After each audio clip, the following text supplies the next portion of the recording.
Sebagaimana yang kita maklum, sunnah adalah satu perbuatan yang apabila kita kerjakan berpahala, tapi apabila kita tinggalkan tidak merupakan dosa. Hanya saja ia merupakan barometer dan ukuran daripada orang-orang yang cinta kepada sunnah itu sendiri. Ada banyak jenis puasa-puasa sunnah ini. Yang pertama, puasa sunnah di bulan Muharram.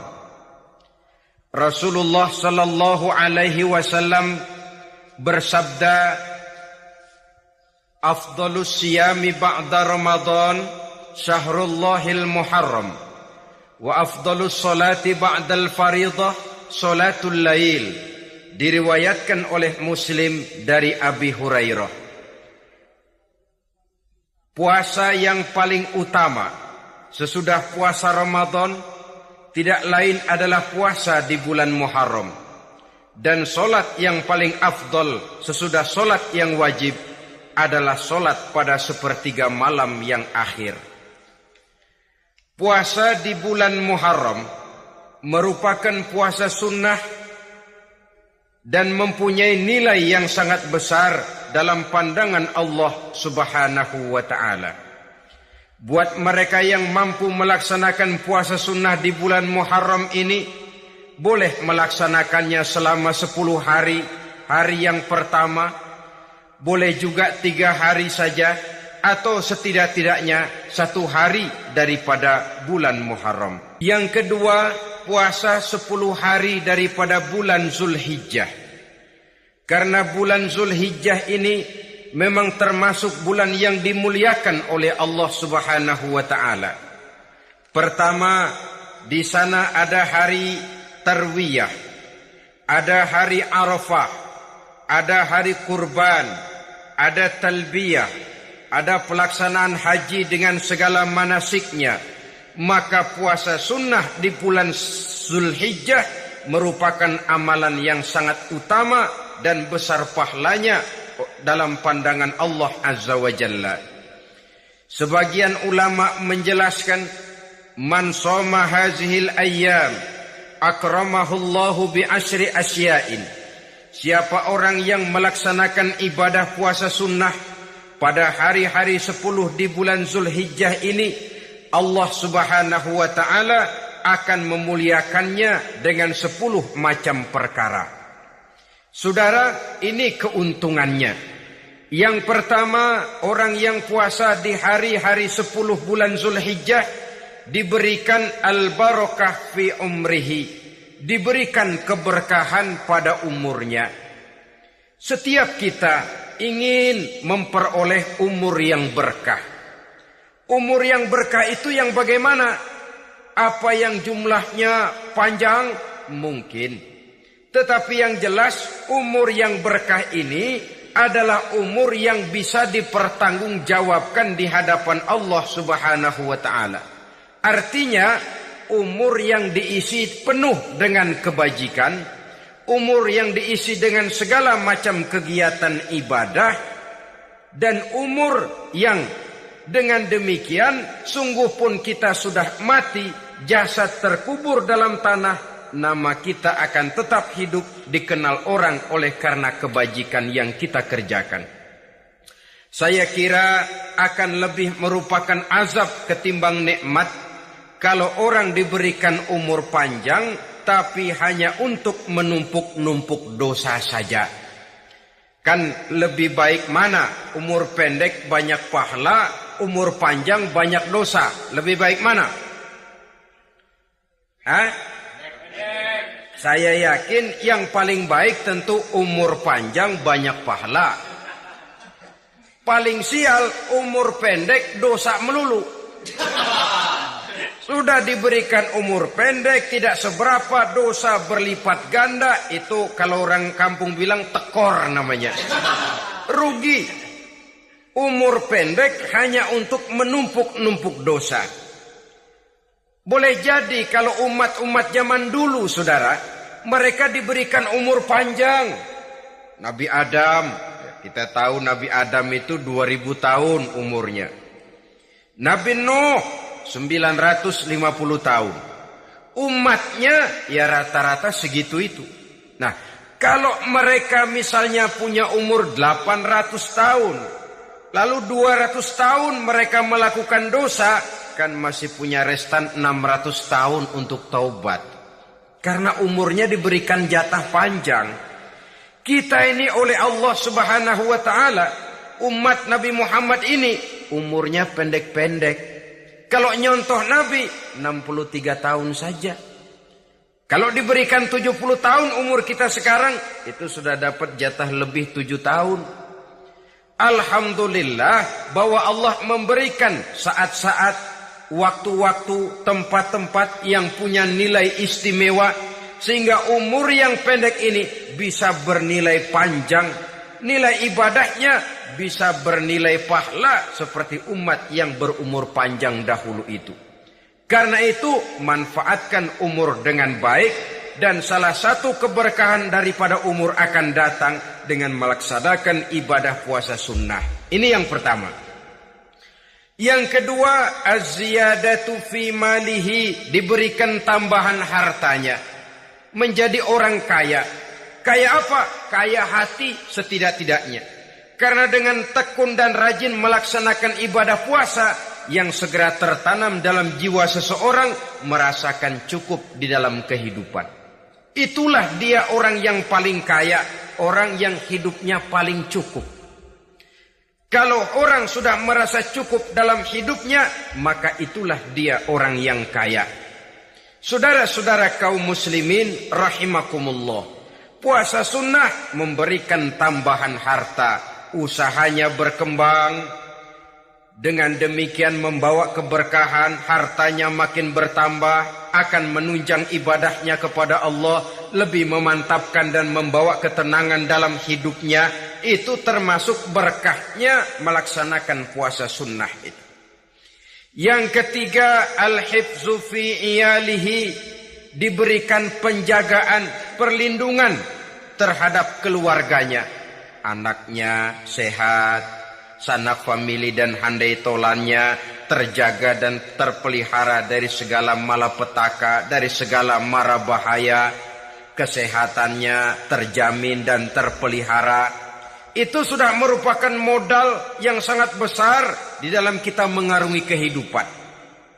Sebab rasanya sulit untuk bahagia. Duit kita banyak sekali. Usaha kita selalu mendatangkan untung yang berlipat ganda. Tapi sebentar-sebentar anak kita sakit, yang ampek, yang korengan, yang kena musibah, ndak tak karu-karuan sakit, berobat sampai jutaan rupiah. Itu kan sudah tidak membawa kebahagiaan. Uang masuk yang begitu banyak jumlahnya, habis akhirnya untuk berobat saja. Sebenarnya hitung-hitung ya seri-seri juga. Usaha berhasil, duit banyak, habis untuk berobat. Lah sama juga saudara-saudara. Jadi dengan demikian, biar duit kita banyak, asal keluarga pada sehat saja, udah enak bener itu. Duit banyak, ekonomi cukup, keluarga sehat, nikmat rasanya menjalani kehidupan ini. Yang kiamat sudah duit kagak barang seperak, keluarga ampek semua. Kiamat sudah. Saudara hadirin yang saya hormati, jadi yang ketiga, Allah memberikan pemeliharaan terhadap keluarganya.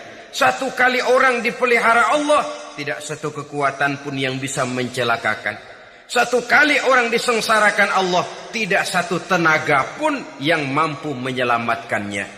Itulah sebabnya perlindungan Allah, pemeliharaan Allah terhadap diri dan keluarga sangat kita perlukan di dalam kehidupan ini.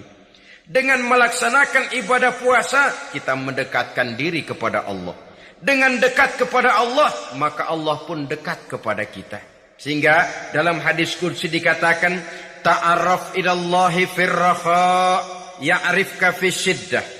Ingatlah kepada Allah di waktu kamu senang, agar Allah ingat kepada kamu di waktu kamu susah. Yang kita laksanakan kadang-kadang sebaliknya.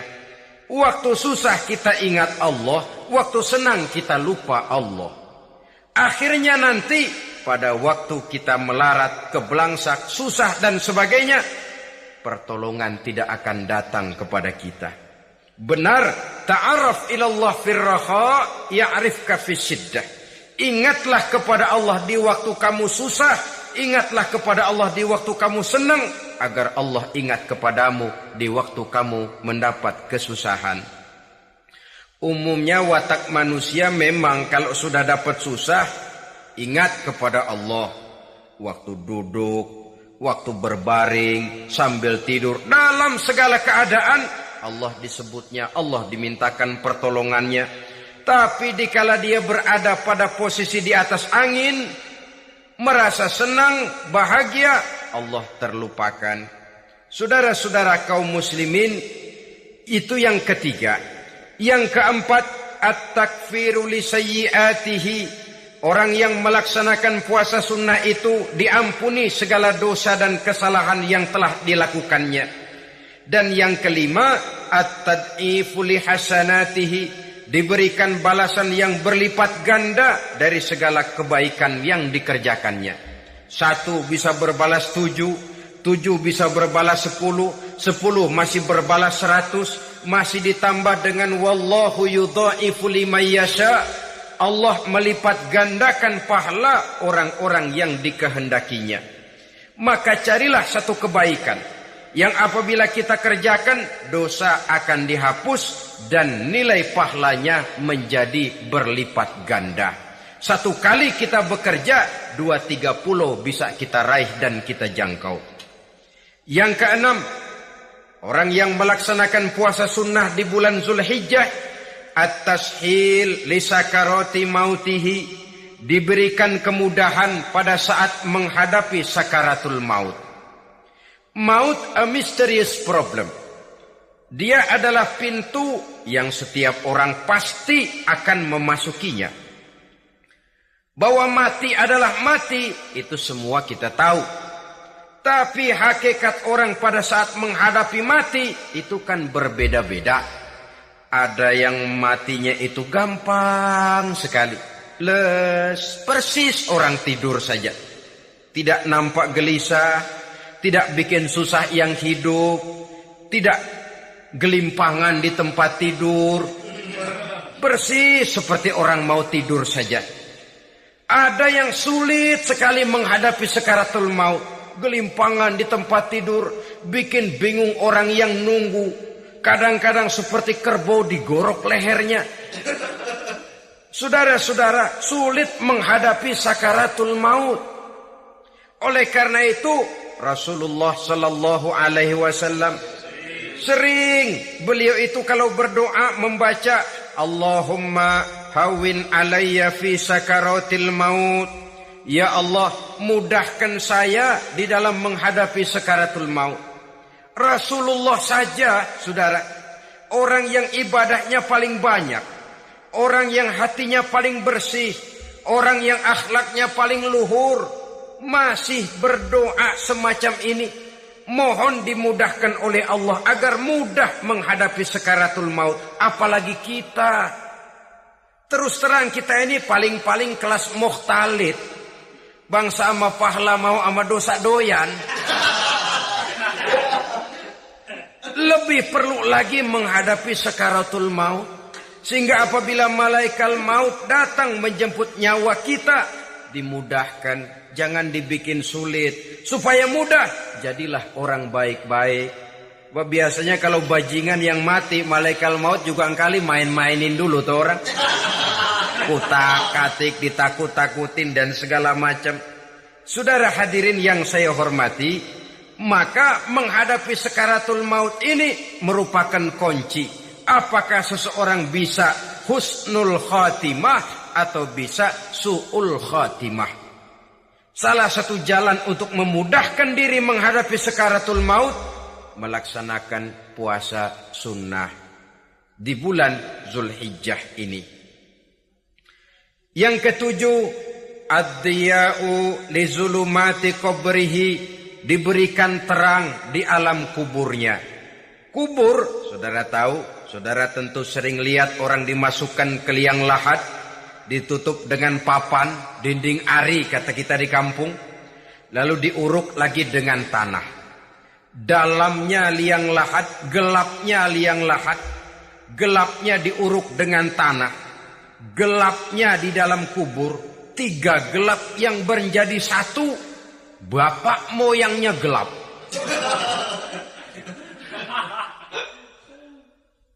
Puasa sunnah ini merupakan terang di alam kubur kita nanti. Yang ke-8, at-taskil limizanihi, diberikan keringanan pada timbangan di hari akhirat nanti. Bahwa setelah dibangkitkan dari kubur, setiap kita akan menghadapi perhitungan, akan ditimbang segala macam kebaikan dan segala macam kejahatan yang pernah kita lakukan di dalam kehidupan. Orang yang melaksanakan ibadah puasa sunnah, at-taskilu limizanihi, diberikan keringanan timbangan hari akhiratnya nanti. Yang ke-9, an-najah minal bala, diberikan keselamatan dari segala macam bencana. Dan yang ke-10, as-su'ud ala darajatihi, diberikan ketinggian, naik derajatnya. Derajat di dunia, lebih-lebih lagi derajat di akhirat nanti. Ini keutamaan yang diberikan Allah Subhanahu wa ta'ala kepada mereka yang melaksanakan ibadah puasa 10 hari di bulan Zulhijjah menurut penjelasan sebagian dari para ulama kita. Jadi setelah puasa Muharram ada lagi puasa Zulhijjah. Kemudian puasa sunnah yang ketiga, puasa sunnah pada hari Senin dan hari Kamis. Apa sumber hukumnya? Diriwayatkan oleh Imam Muslim dari Abi Qatadah. Rasulullah sallallahu alaihi wasallam ditanya tentang puasa pada hari Senin. Kenapa Rasul melakukan itu? Beliau menjawab, zalika yaumu wulidtu fihi wa yaumu bu'istu au unzila alayya fihi. Hari Senin itu adalah hari di mana aku dilahirkan dan hari di mana aku dibangkitkan. Wahyu pertama turun kepadaku pun pada hari itu. Maka sunnah melaksanakan puasa pada hari itu. Adapun hari Kamis, ada hadis yang diriwayatkan oleh Imam Turmuzi dari Abi Hurairah, Nabi bersabda, tu'radul a'malu yaumul isnaini wal khamisi, fa uhibbu an yu'rada amali wa ana sha'im. Diangkat, disetor amal setiap manusia pada hari Senin dan pada hari Kamis. Maka aku ingin, kata Nabi, agar pada saat amalku disetor itu aku sedang puasa.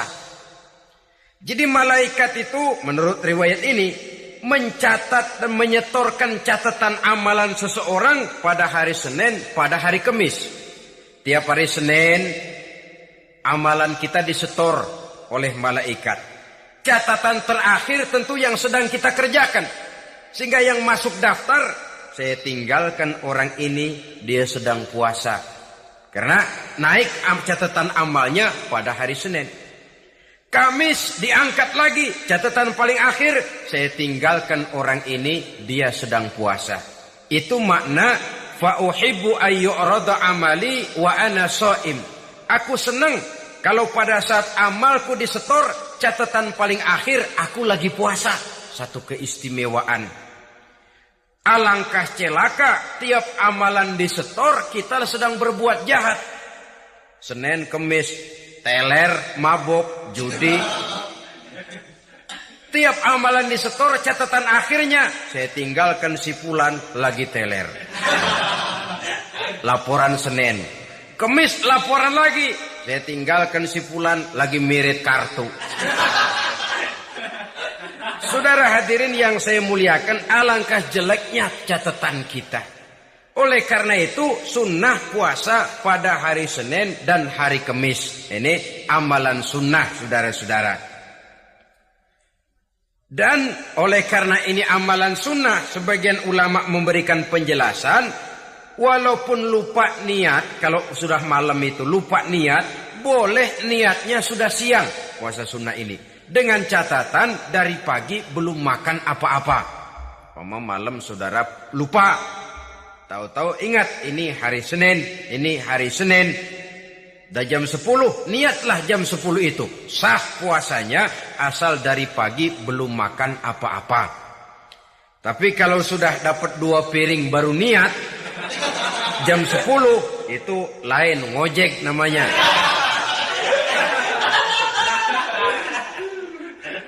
Jadi puasa sunnah yang ketiga, puasa pada hari Senin dan hari Kamis. Yang keempat, puasa jenis sunnah yang keempat, puasa 6 hari di bulan Syawal. Diriwayatkan oleh Imam Muslim dari Abi Ayyub bahwa Nabi bersabda, "Man shoma Ramadhana summa atba'ahu sittan min Syawal kana kasyamid dahri." Barang siapa yang berpuasa di bulan Ramadan, kemudian diikutinya dengan 6 hari di bulan Syawal, maka dia seolah-olah seperti orang yang berpuasa 1 abad lamanya. Allahu Akbar. Demikian besar keuntungannya. 6 hari di bulan Syawal sama dengan orang yang berpuasa 1 abad lamanya. Ini fadailul a'mal, saudara-saudara. Jangan diartikan karena sudah puasa 6 hari bulan Syawal, Ramadan tahun depannya lantas nggak puasa. Kenapa? Ukurannya sudah 1 abad. Bukan itu pengertiannya. Ini mendorong orang memberikan ganjaran pahala yang sedemikian besar. 6 hari setelah Ramadan, artinya di bulan Syawal. Tidak pada hari pertama Syawal karena haram hukumnya berpuasa pada hari fitri itu.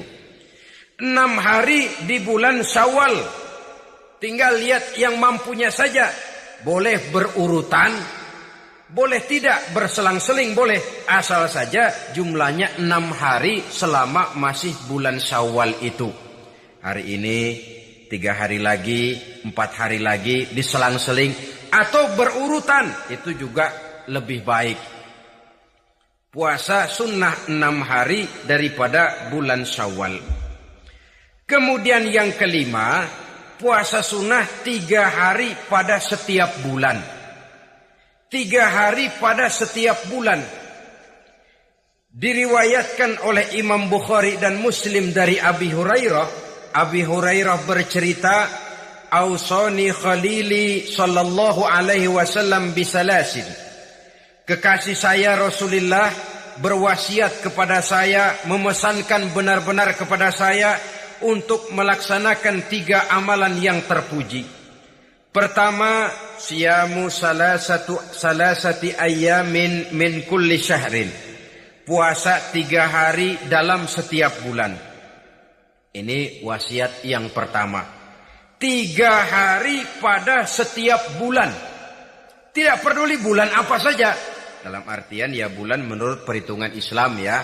Muharram, Safar, Rabiul Awal, Rabiul Tsani, Jumadal Ula, Jumadil Akhir, Rajab, Sya'ban, Ramadan, Syawal, Zulqa'dah, Zulhijjah dan selanjutnya. 3 hari pada setiap bulan. Tanggalnya tanggal berapa saja. Lebih utama pada yang disebut Yaumul Bid, yaitu hari-hari di mana bulan menunjukkan purnama. Tanggal 13, tanggal 14, dan tanggal 15 pada setiap bulannya itu disunahkan melaksanakan puasa. Itu wasiat pertama. Puasa 3 hari pada setiap bulan. Wasiat yang kedua, warok'atai duha. Melaksanakan sholat duha sekurang-kurangnya 2 rakaat. Itu wasiat yang dipesankan benar kepada saya, kata Abi Hurairah. Pertama, puasa 3 hari pada setiap bulan. Yang kedua, usahakan jangan meninggalkan 2 rakaat minimal daripada sembahyang duha. Kita tahu sembahyang duha itu sembahyang sunnah di waktu pagi seketika matahari naik sepenggalahan. sekurang-kurangnya 2 rakaat, sebanyak-banyaknya 8 rakaat. Di antara fadilah atau keutamaan daripada sholat duha ini yaitu menyangkut masalah rezeki dan usaha. Kemudian wasiat yang ketiga, wa an utira qabla an anama.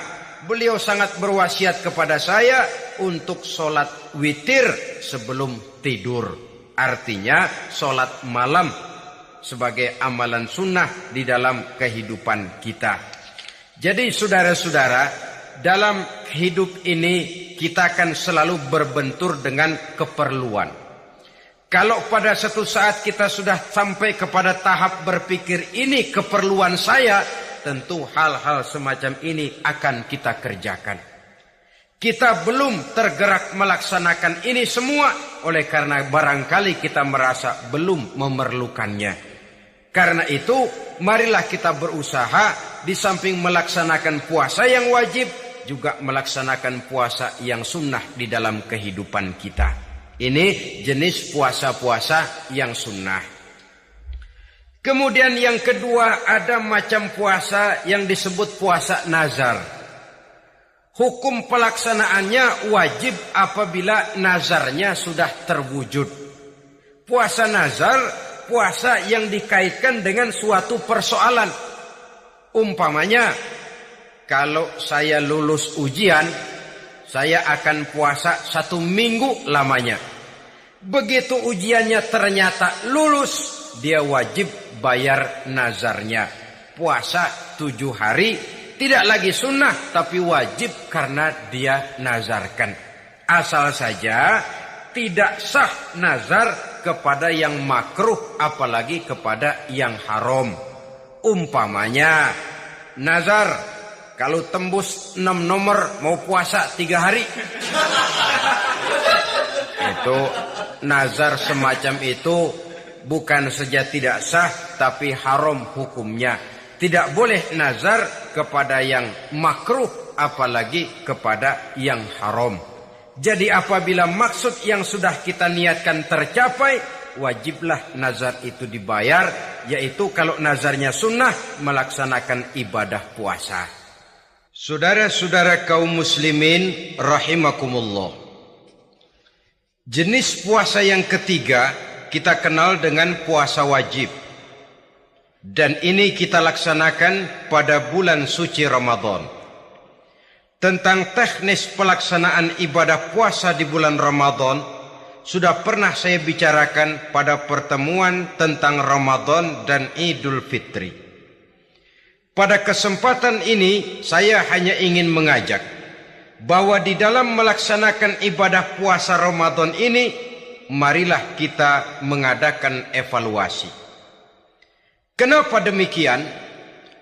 Barangkali secara jujur, walaupun agak berat, saya masih harus berkata, masih banyak di antara kita umat Islam yang di dalam melaksanakan suatu ibadah terjebak dalam rutinitas ritual. Apa itu rutinitas ritual? Itu bahasa susah. Berhubung saya tidak ingin bicara yang susah-susah, kita bicara yang mudah-mudah saja. Maksud saya, banyak di antara kita umat Islam yang di dalam melaksanakan suatu ibadah itu hanya dengan prinsip asal sekadar gugur kewajiban saja. Akibatnya, sampai sejauh mana ibadah itu berhasil membentuk kepribadian diri kita, kita jarang mengadakan evaluasi dan penilaian. Solat yang penting gugur kewajiban. Puasa yang penting sudah gugur kewajiban. Haji yang penting sudah gugur kewajiban. Maka jangan heran kalau itu yang jadi prinsip, ibadah lantas tidak punya dampak dalam membentuk kepribadian diri. Banyak orang yang rajin sholat tapi munkarnya jalan terus. Sampai kadang-kadang kita bingung, yang sembahyang dia, yang nyolong dia. Puasanya kelihatannya tekun, tapi tidak punya kepekaan sosial. Sama yatim piatu bersifat masa bodoh, sama fakir miskin malah gemes. Tidak lantas tumbuh kepekaan sosial, walaupun dia sudah ikut merasakan tidak enaknya lapar dan haus. Ada juga yang sudah haji 4-5 kali mondar-mandir Jakarta Mekah, tapi gaya hidupnya tetap seperti katak di kolong tempurung, picik, sempit pandangan, dangkal hati, tidak terbuka walaupun sudah melihat Islam dalam skala internasional. Yang dia lihat, yang dia saksikan, yang dia pandang tidak sanggup menggugah dan mengubah jiwanya, tidak bisa mewarnai pandangan hidupnya.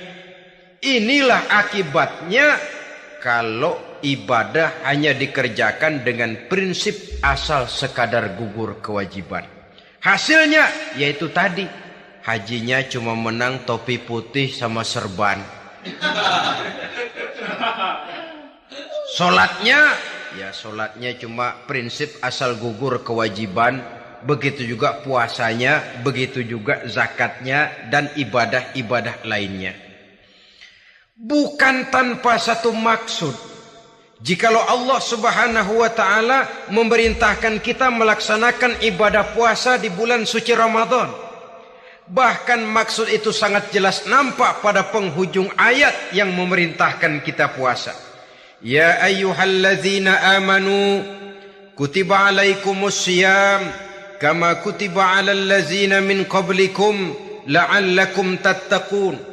Hai orang-orang yang beriman, diwajibkan atas kamu berpuasa sebagaimana telah diwajibkan juga kepada orang-orang yang sebelum kamu, la'allakum tattaqun, agar kamu dengan puasa itu menjadi manusia yang bertakwa kepada Allah Subhanahu wa ta'ala.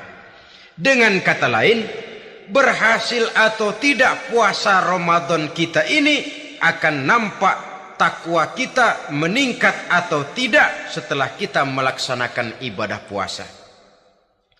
Sehingga kalau orang mengatakan Ramadan itu merupakan month of training, bulan latihan, keluar latihan tentu harus semakin naik dan baik gaya kehidupan kita. Jadi tujuan utama daripada pelaksanaan ibadah puasa adalah untuk membentuk manusia yang bertakwa. Nah, takwa itu kata Imam Qusairi hurufnya ada 4. Ta, qaf, wawu, ya. Masing-masing huruf ini merupakan simbol dari pribadi orang yang bertakwa yang dibina dan dibentuk oleh pelaksanaan puasanya. Mari kita lihat. Huruf ta adalah lambang dari sifat tawadhu, rendah hati. Orang yang bertakwa, orang yang tidak mempunyai sifat sombong. Puasa menanamkan kita kesadaran terhadap kelemahan, terhadap keterbatasan, terhadap segala ketidakmampuan yang kita miliki. Ya Allah, baru sehari nggak kena makan, nggak kena minum, sudah begini lemesnya. Puasa memang, kalau pagi orang masih sehat, masih terdorong oleh sahur. Siang masih lumayan, tapi zuhur ke atas biasanya mulai sikap lemah manusiawi, keterbatasan kekuatan biologis itu mulai nampak. Dari sini tanam satu kesadaran. Kalau begitu apa yang mau disombongkan di hadapan Allah? Kaya, siapa sih orang paling kaya? Ilmu, siapa sih orang paling pintar? Pangkat, siapa sih orang paling tinggi jabatannya? Dari sifat semacam ini lahir introspeksi, rasa mawas diri, timbul sifat tawaduknya, rendah hatinya, tidak melonjak menjadi angku dan sombong lantaran sedikit kemampuan dan kekuatan yang dimilikinya. Lalu untuk sikap yang lebih jauh, terwujudlah, terbentuklah apa yang dinamakan stabilitas temperatur batin. Orang tetap konstan menjaga nilai-nilai idealisme yang pernah dimilikinya. Dia mulai dengan adil, dia berjalan tetap dengan keadilan, dan dia berakhir juga tetap dalam keadilan. Jangan mulainya adil, tengahnya setengah adil, di akhirnya malah zolim sama sekali. Ini tidak punya stabilitas temperatur batin. Kan banyak orang begitu toh. Mulanya benar, belakangan mau benar sendiri.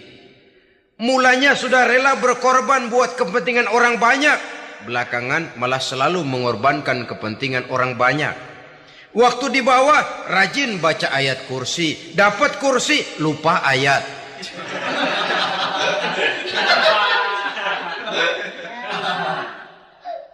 Ini cerminan dari orang yang tidak punya stabilitas temperatur batin, tertipu oleh perasaan seolah-olah situasi dan kondisi sudah serba memungkinkan, sudah serba menguntungkan.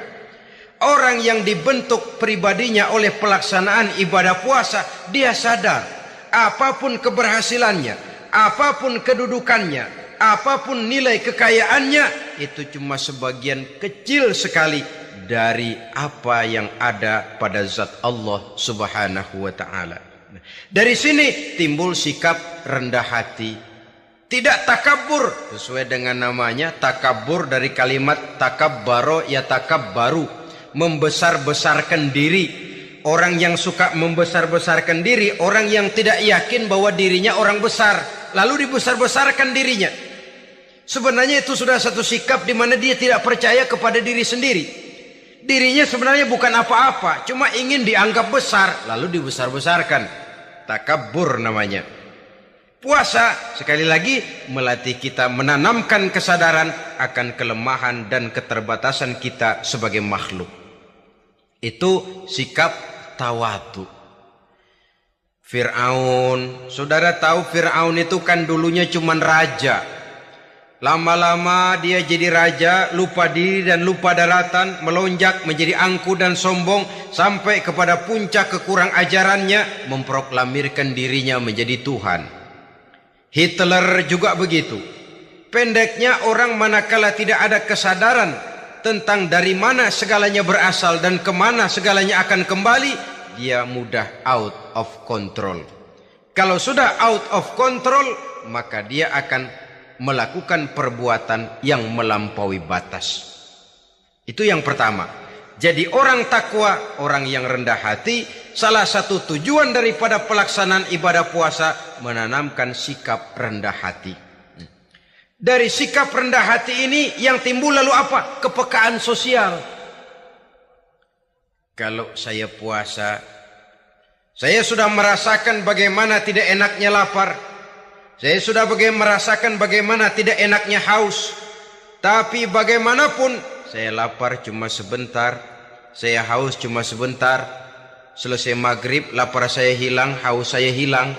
Bagaimana yatim piatu, orang-orang tua jompo yang perlu santunan, orang-orang miskin yang terkapar di kolong-kolong jembatan, yang tiap hari merasakan perasaan seperti ini, tanpa tahu kapan hidup dan nasibnya akan berubah. Tidur beratapkan langit, berselimut koran. Kalau demikian, saya ini beruntung. Kalau demikian, apa yang bisa saya lakukan untuk mereka?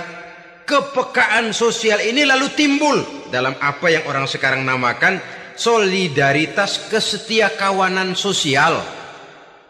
Hidup tidak hanya untuk kepentingan diri dan perutnya sendiri saja, tapi mau menolong, mau membantu orang yang memang memerlukan bantuan dan pertolongan itu sendiri. Jangan setelah tahu lapar tidak enak, haus tidak enak, tapi kita tidak mau tenggang rasa, tidak mau timbang rasa. Begini loh tidak enaknya lapar, begini loh tidak enaknya haus. Ini terjadi pada diri saya. Saya masih mampu, masih berbuka puasa. Bagaimana yang tiap hari merasakan seperti ini? Tidak Ramadan, tidak Syawal, tidak Zulqa'dah, tidak Zulhijjah, selalu kelaparan dan kehausan. Dari sana timbul kepekaan sosial. Lalu lahirlah sikap pemurah, dermawan, mau menoleh ke kiri dan ke kanan. Bahkan Al-Quran itu sampai mengancam betul, ara'aita allazi yukadzibu bid-din fadzalika allazi yad'ul yatim wa la yahuddu ala ta'amil miskin. Tahukah kamu siapa orang yang mendustakan agama? Beragama tapi mendustakan agama. Islam katanya tapi mendustakan Islam. Solat dia tapi mendustakan solat. Puasa dia tapi mendustakan puasa. Siapa mereka itu? Fadzalikal ladzi yad'ul yatim. Merekalah orang-orang yang meninggalkan anak-anak yatim. Wala yahuddu ala ta'amil miskin, dan tidak pernah memberi pertolongan, tidak memerintahkan memberi makan kepada fakir miskin, walaupun dia berada pada posisi dan kondisi yang memang dia mampu. Nah, kalau dia tidak mampu itu lain soal. Dia mampu, dia tahu, dan dia diam saja, itu termasuk yukadzibu biddin, orang-orang yang mendustakan agama. Berlindung kita kepada Allah, jangan sampai termasuk ke dalam kelompok itu. Yang kedua, saudara, huruf takwa itu qaf. Qaf adalah lambang dari sifat qanaah. Qanaah artinya merasa cukup. Puasa melatih kita untuk bersikap cukup dalam hidup. Kalau kita perturutkan menjelang saat berbuka, menunggu waktu berbuka, istilah orang di Jawa Barat ngabuburit katanya. Kita menunggu saat berbuka, segalanya saja ingin kita beli, segalanya saja ingin kita minum, semuanya saja ingin kita makan. Sebab nafsu sudah begitu berupa, perut sudah sedemikian lapar, kerongkongan sudah sedemikian haus, rasanya semuanya saja ingin kita telan. Tapi tahukah kita bahwa setelah maghrib berbunyi, berapa banyak yang kita makan, berapa banyak yang kita minum? Sesuaikah dengan keinginan kita tadi siang? Tadi siang semuanya ingin kita makan, tadi siang semuanya ingin kita minum. Setelah berbuka, berapa banyak yang kita makan, berapa banyak yang kita minum? Itulah kehidupan. Segalanya ingin kita kuasai, segalanya ingin kita punyai, tapi berapa sih yang benar-benar kita perlukan? Maka orang kaya hakikatnya adalah orang yang hidupnya cukup. Orang miskin hakikatnya adalah orang yang selalu merasa kurang. Bagaimanapun besar rumah kita, banyak uang kita, berpuluh kendaraan kita, kalau hidup selalu merasa kurang, itu artinya kita masih miskin. Maka jikalau ingin menjadi orang kaya, kuncinya hakikatnya cuma satu, hati kita merasa cukup dengan yang diberikan Allah, bersyukur atas segala nikmatnya, dan dengan syukur itu, nikmat itu akan ditambah oleh Allah Subhanahu wa ta'ala. Puasa menimbulkan sifat qanaah, dan qanaah adalah watak daripada orang-orang yang bertakwa kepada Allah Subhanahu wa ta'ala.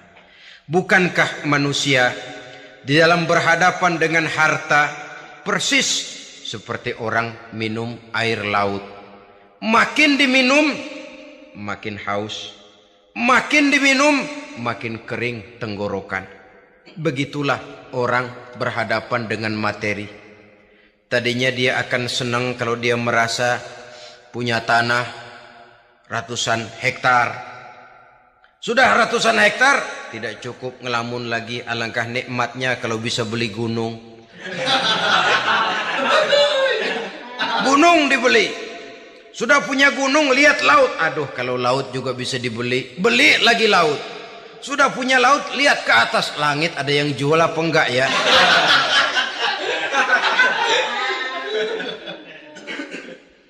Seperti orang berhadapan dengan air laut yang makin diminum makin membuat kita haus dan makin kering tenggorokan ini. Maka itu harus dihentikan. Sikap untuk menghentikan itu tidak lain adalah dengan sifat qanaah itu tadi. Merasa cukup dengan apa yang diberikan Allah, mensyukuri nikmatnya. Itu yang kedua. Yang ketiga, pada kalimat takwa ada huruf wawu. Wawu adalah simbol dari sifat wara dengan ain. Wara, orang yang terpelihara dirinya baik dari yang syubhat, lebih-lebih dari yang haram. Syubhat, saudara tahu, barang yang remeng-remeng. Tapi sungguh pun remeng-remeng, kira-kira prosentasenya 70-30.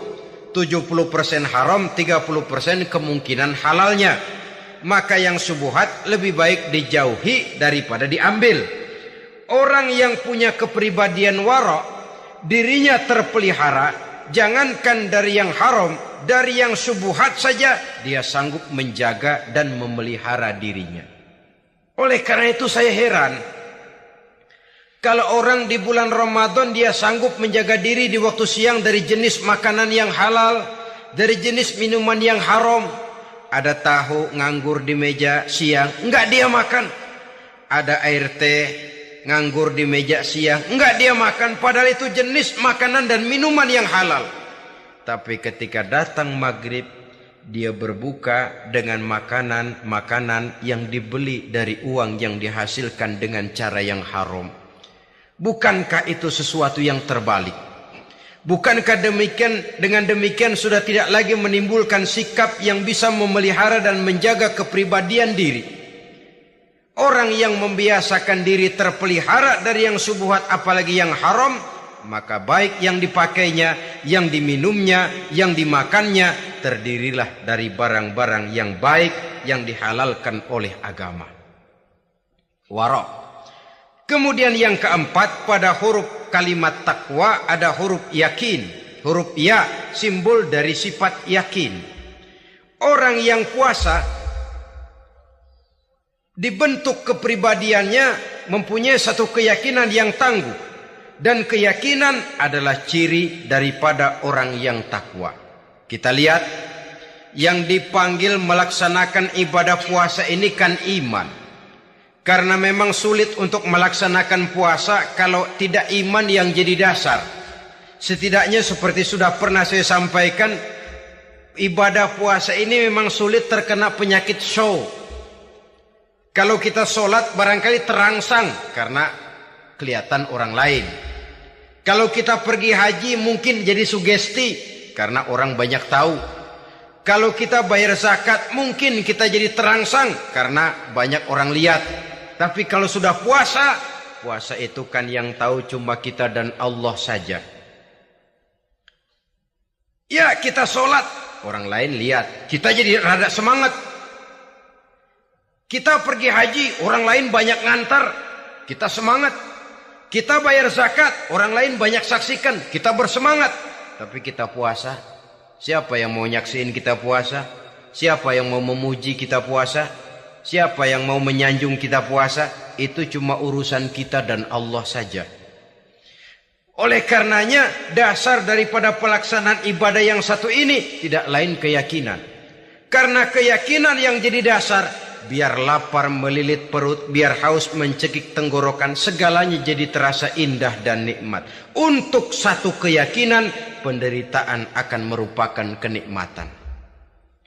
Tidak ada kerja yang lebih indah selain kerja yang didasarkan kepada satu keyakinan bahwa yang kita kerjakan itu adalah sesuatu yang benar. Dalam hal ini sesuatu yang diperintahkan oleh Allah Subhanahu wa taala kepada kita. Saudara-saudara kaum muslimin rahimakumullah. Demikianlah titik evaluasi kita. Jangan berpuasa hanya dengan prinsip asal sekadar menggugurkan kewajiban saja, yang akan berakibat Ramadan tahun ini berakhir begitu, Ramadan tahun depan berakhir begitu, dan dari tahun ke tahun kita hanya terjebak menjalani rutinitas ritualnya saja. Bahkan kadang-kadang yang nyata betul, Nabi menganjurkan tingkatkan ibadah pada 10 hari yang akhir di bulan Ramadan. Tanggal 20 sampai akhir Ramadan. Yang kita praktekkan malah kegiatan ibadah kita justru menurun pada 20 Ramadan yang akhir. Coba lihat 20 Ramadan ke atas. Itu pasukan tarawih paling kelas 60-70 tahun ke atas. Kemana yang lain sudah berpikir menghadapi lebaran, berpikir pulang mudik, berpikir macam-macam. Akibatnya konsentrasi ibadah lalu buyar. Dianjurkan Rasul, tingkatkan ibadah pada 10 hari yang terakhir. Kita malah makin ke akhir makin lancip.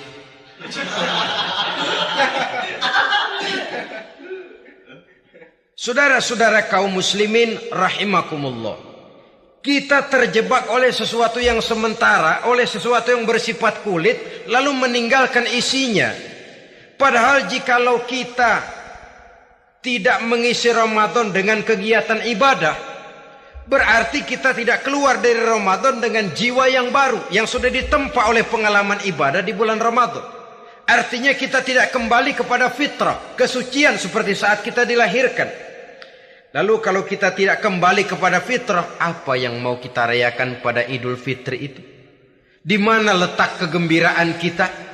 Di mana letak kebahagiaan hati? Kembalikah kita kepada fitrah? Tidak. Benarkah puasa yang kita kerjakan? Kelihatannya juga tidak. Adakah dampak dari pelaksanaan ibadah dalam pribadi kita? Tidak. Kadang-kadang Ramadan selesai malah teriak, merdeka.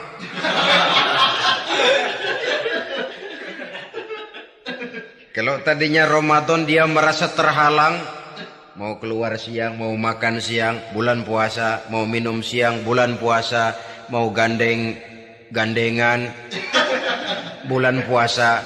Ramadan selesai, kibarin bendera teriak merdeka. Lalu kembali merajalela.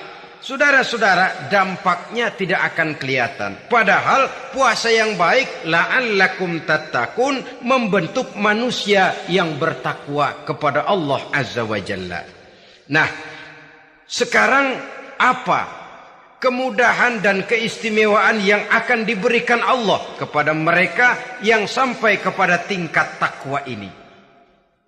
Al-Quran menjelaskan, pertama, wa may yattaqillaha yaj'al lahu makhraja.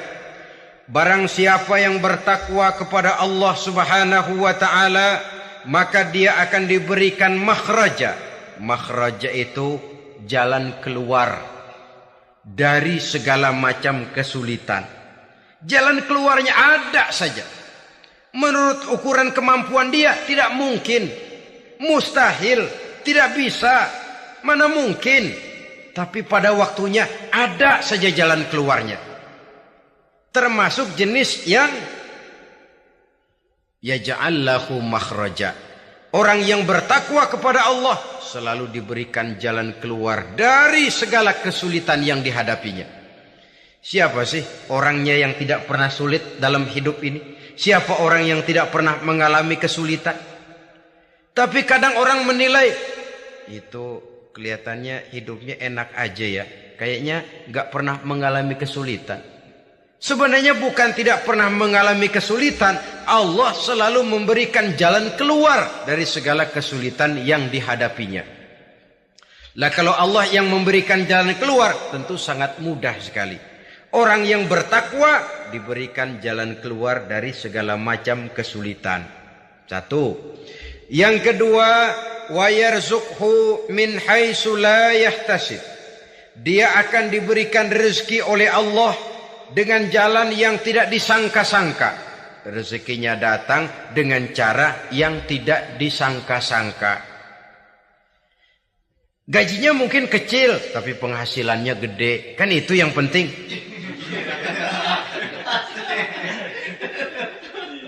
Gaji dengan penghasilan kan lain tuh. Boleh jadi gaji kecil, asal penghasilan gede, kan nikmat hidup itu. Nah, penghasilan ini ada yang bisa kita perkirakan. Bisa kita perkirakan. Misalnya gaji itu tadi. Kalau saya kerja, gaji saya begini. Ada rezeki yang masuk jenis min haitsu la yahtasib. Tidak kita sangka-sangka. Tidak kita duga-duga. Tahu-tahu ada saja rezeki. Datang orang bawa persoalan yang mendatangkan hasil. Sebab rezeki, jodoh, maut memang seperti bayangan. Kita uber-uber dia lari, kita diem dia diem. Kan gemesin itu. Bayang-bayang itu begitu, kita kejar dia lari. Rezeki juga begitu. Kita diem dia diem. Setengah mati yang namanya rezeki kita cari, kita uber, ngobek sampai ratusan bohong kita kerjain.